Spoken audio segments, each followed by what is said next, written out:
ನಮಸ್ಕಾರ. ಒಂದೇ ನಿಮಿಷ ಯಾರು ಕೂಡ ಈ ವಿಡಿಯೋ ಸ್ಕಿಪ್ ಮಾಡ್ಬೇಕು. ಈ ವಿಡಿಯೋ ಮಾಡ್ತಾ ಇರೋ ಉದ್ದೇಶ ಏನಪ್ಪ ಅಂದ್ರೆ, ಒಂದು ಪುಟ್ಟ ಹಳ್ಳಿ ಚಿಕ್ಕಬಳ್ಳಾವಿ, ಶ್ರೀ ಕ್ಷೇತ್ರ ಶ್ವೇತಕಮಠಪುರ ಬೆಳ್ಳಾವಿ ಹೋಬಳಿ,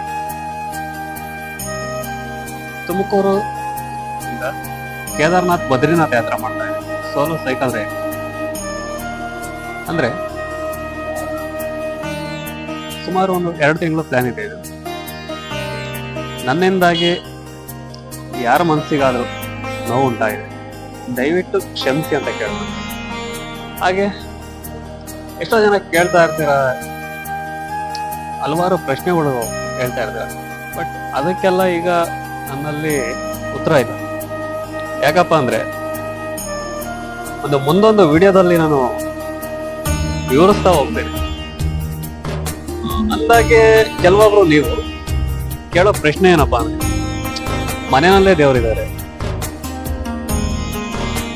ಹಾಗೆ ಊರಲ್ಲೇ ದೇವಸ್ಥಾನ ಇದೆ, ಇಲ್ಲಿಂದ ಅಲ್ಲಿಗೆ ಯಾಕೆ ಹೋಗ್ಬೇಕು?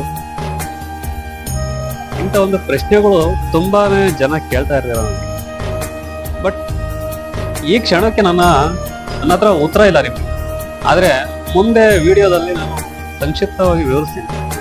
ಈ ಒಂದು ಜರ್ನಿನಲ್ಲಿ ಇರೋ ಎಕ್ಸ್ಪೀರಿಯನ್ಸು ಒಮ್ಮೆ ಮಾಡಿದರೆ ಮಾತ್ರ ಗೊತ್ತಾಗೋದು. ಖಂಡಿತವಾಗ್ಲು ಎಷ್ಟೋ ಕಡೆ ಒಂದು ಭಗವಂತನ ನಾವು ಪ್ರತ್ಯಕ್ಷವಾಗಿ ಕಾಣದೇ ಇದ್ರು ಪರೋಕ್ಷವಾಗಿ ನೋಡಿರ್ತೀವಿ, ಬಟ್ ಅದು ನಮಗೆ ಕಾಣಿಸೋದಿಲ್ಲ. ಇದೇ ಸತ್ಯ. ವಿಡಿಯೋ ಇಷ್ಟೊತ್ತು ವೀಕ್ಷಣೆ ಮಾಡಿ ಧನ್ಯವಾದಗಳು. ಹೀಗೆ ಸಪೋರ್ಟ್ ಮಾಡಿ. ದಯವಿಟ್ಟು ಯಾರ ಮನಸ್ಸಿಗಾದ್ರೂ ನೋವು ಉಂಟಾಗಿದ್ರೆ ಕ್ಷಮಿಸಿ ಅಂತ ಕೇಳಿ.